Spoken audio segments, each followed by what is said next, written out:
Hi, I'm Peter Adamson, and you're listening to the History of Philosophy podcast, brought to you with the support of the Philosophy Department at King's College London and the LMU in Munich, online at historyofphilosophy.net.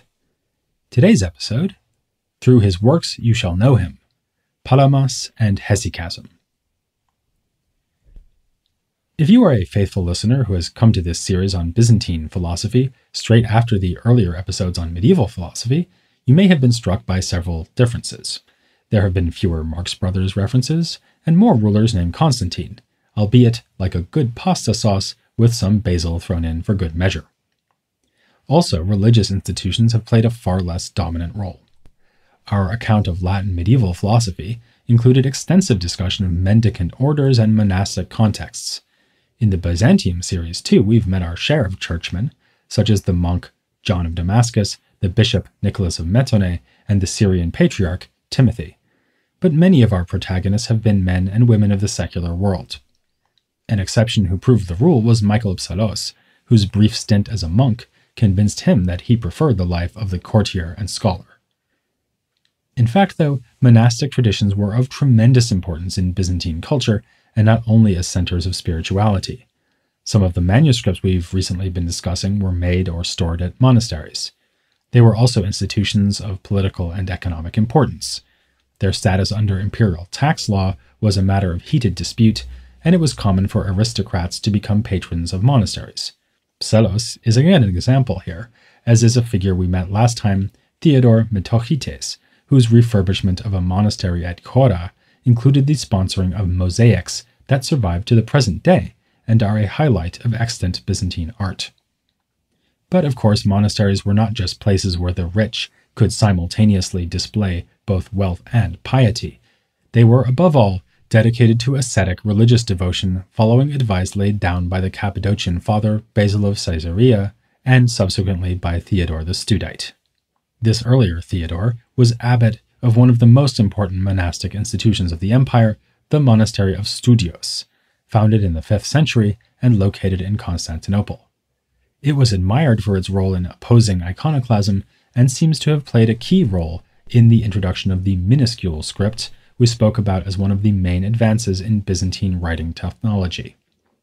The Studion was home to other famous names too, such as Simeon the New Theologian, a contemporary of Psellos, and like him an aristocrat who entered monastic life as a refuge from politics. Actually, though, a hagiography of Simeon makes him sound more like Harry Potter than Michael Psellos, firstly because of the supernatural feats ascribed to Simeon, such as miraculous acts of healing, and secondly because, at the monastery, he slept in a small cupboard under the stairs.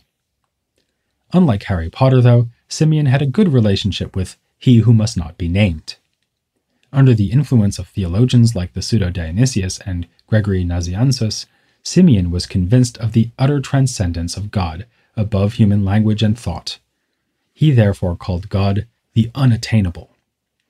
Insofar as a connection to God could be attained nonetheless, it would certainly not be by the study of pagan philosophy. When a theologian quizzed Simeon on matters of doctrine, he scornfully replied that the Holy Spirit is sent not to rhetoricians, not to philosophers, not to those who have studied Hellenistic writings, but to the pure in heart and body who speak, and even more, live simply. For Simeon, rigorous asceticism was a path towards a mystical vision of God. He described that experience as a light, filling all the space around the mystic, with the mystic himself seeming to become one with the light. In retrospect, it is hard to read about Simeon without seeing him as the forerunner of a later thinker, a man who lived 2 centuries later and who occupies an even more prominent role in the history of Byzantine theology.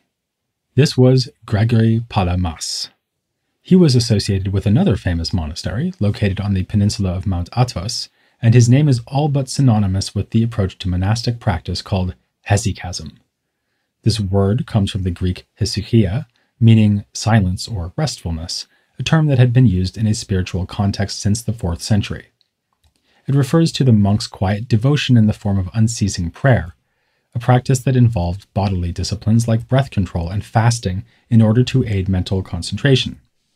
Palamas was a powerful defender of this life against its detractors, something that ironically meant that his own career would be anything but peaceful.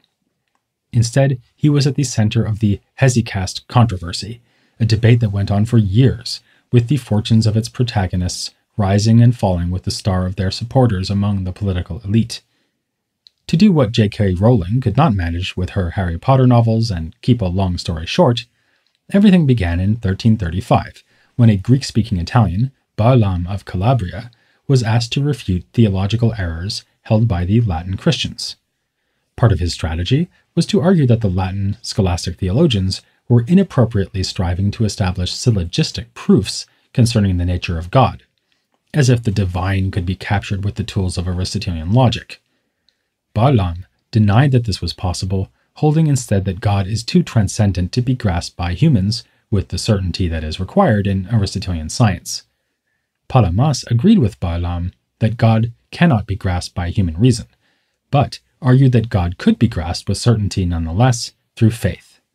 He added in a rather Platonist vein that the physical world is subject to constant change, whereas God is eternal and immutable. So if we expect certain knowledge to concern what is forever true, as Aristotle himself says, then this sort of knowledge in fact applies especially to God, not to created things. Barlaam tried to diffuse the situation by claiming that it was effectively a terminological misunderstanding. One might achieve demonstration or certainty about God in some loose sense, but not the technical sense described by Aristotle. But there was no denying that he and Palamas had a serious disagreement on one other point, and it's here that hesychasm comes into the hesychast controversy. For Barlaam, human reason and philosophy may be incapable of discerning the divine nature, but they are still the best tools we have for understanding God and his creation. Palamas, by contrast, believed in the possibility of a mystical vision in which God appears to the believer as a brilliant illumination. Monks, like Simeon the New Theologian, had enjoyed such visions, and so had the disciples who, according to the Bible, saw Christ appear to them on Mount Tabor, clothed in light. Of course, Barlaam accepted the reality of such experiences, but said they were created by God. For Palamas, though, the light was God himself. Well, sort of. We've now come to the key move in Palamas's defense of hesychasm, his contrast between what is in Greek called the ousia and energeiai of God, that is, his essence and his activities, often translated in secondary literature with energies, since the English is close to the original Greek. The distinction goes way back in the Christian theological tradition. It was used by Maximus the Confessor, who argued that since there were two natures in Christ, divine and human, Christ must be capable of activities that express his two natures. For instance, walking is a human activity, but his divinity makes it possible for him to walk on water. The Cappadocian Fathers, too, distinguish nature or essence from energeia, activity or energy. This can easily look like a purely theological point, so it's worth stepping back for a moment to explain why it is of general philosophical interest. For one thing, the Cappadocians applied the point to created things, not only God. They held that the essence of even an insect is ultimately inaccessible to us, never mind the essence of God. Since in this life, at least, our understanding is based entirely on sense perception, we can never hope to know true natures, but we access those natures indirectly through their external manifestations. All of this sounds much more skeptical than what we might find in Aristotle, but it has at least a family resemblance to ideas put forward by pagan Platonists.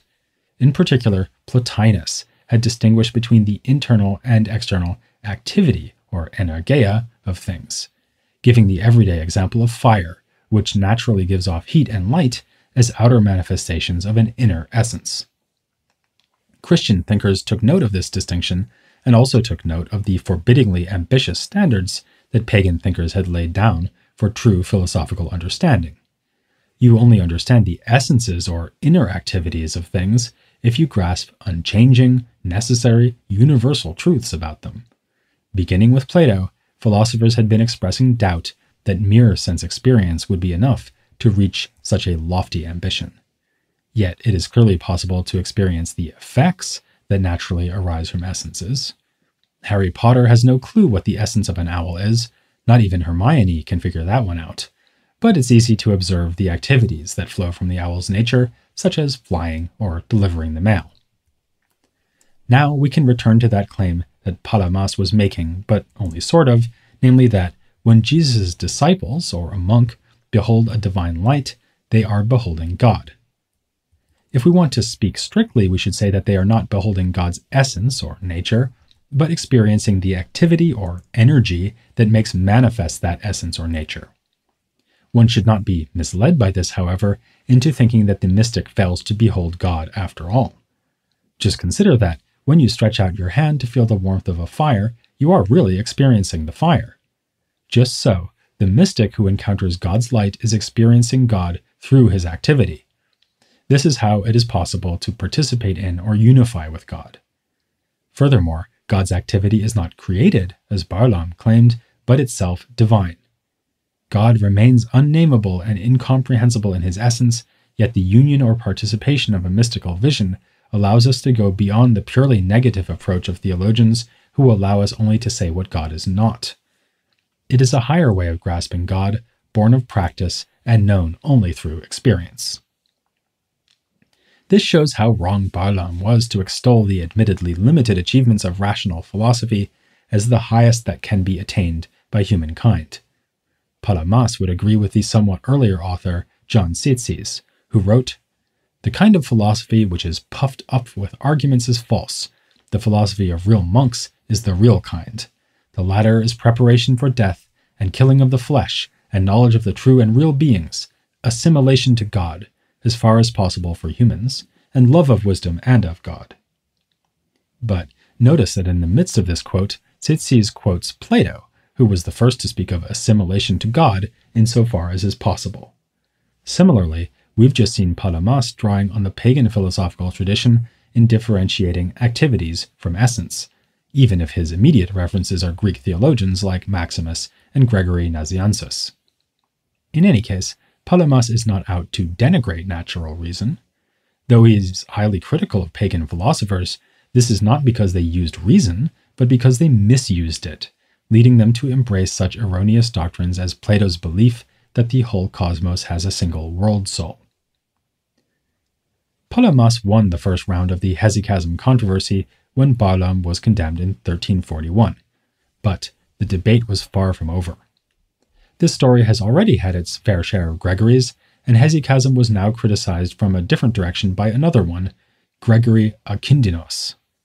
He believed that Palamas was putting forward innovative doctrines and misinterpreting authoritative texts. Worst of all, by crediting the Hesychast visionary with a true participation in God, Palamas was suggesting that the visionary can himself become divine. Palamas was vindicated again in 1347, only to be attacked anew by a figure we met in the last episode, Nikephoros Gregoras. Both Akindinos and Gregoras believed that applying the distinction between essence and activity to God would have the consequence of splitting the divine realm into two. Or actually, since there are many activities, Palamas was dividing the divine into many more than two. There would be God's essence and then all his various activities or energies.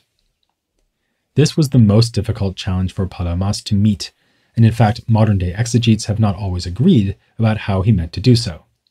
In part, he just goes on the offensive by pointing out the dire consequences of rejecting the Hesychast theory. Given that various fathers of the Church insisted on the ineffable transcendence of God's very essence, denying the reality of activities around the essence would mean cutting us off from God entirely. Also, it cannot be the case that everything but God's essence is created, as his opponents claim, because then God's activity of creation would itself need to be created, which leads to a regress.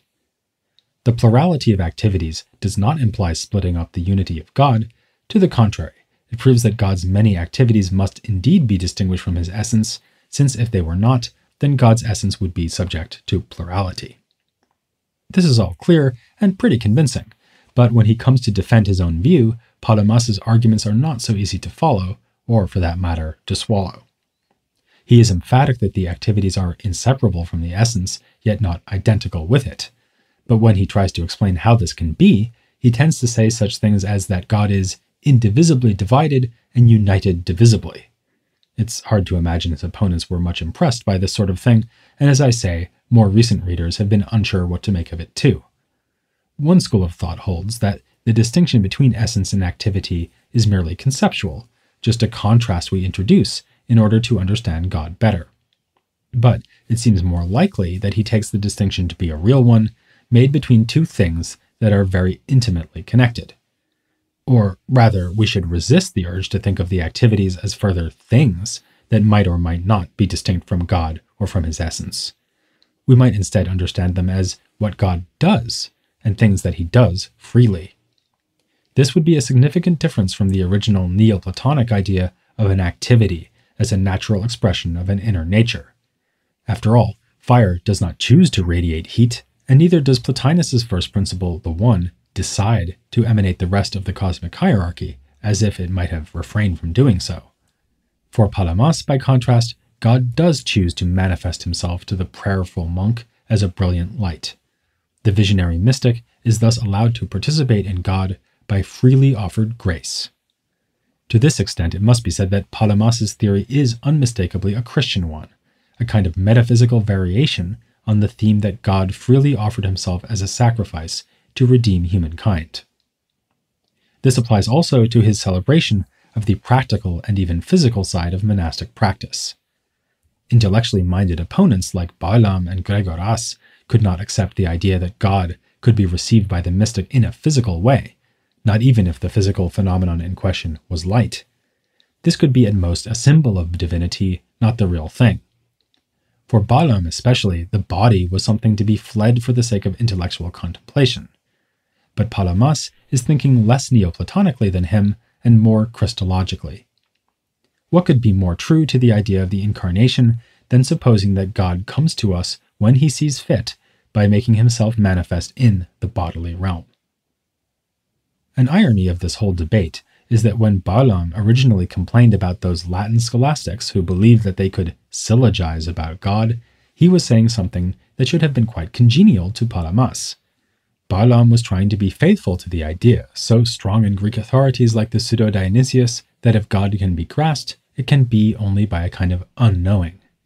Being much less well acquainted with Latin literature than Balaam, Palamas was slow to appreciate the force of this response to scholasticism and quick to leap to the defense of monastic approaches to God. Balaam was an unusual figure in this respect. He abandoned Constantinople after his condemnation to join the papal court at Avignon, where he encountered Petrarch and offered him lessons in Greek. As meetings between East and West go, that's a pretty stunning one, but this was a period of many such encounters, of theological disputes between Latin and Greek Christianity, and of ambitious attempts to unite the two spheres that had been so divided. I'll be devoting all my energies to explaining this in greater depth in the next episode, so it's essential that you don't miss that installment of The History of Philosophy without any gaps. Oh.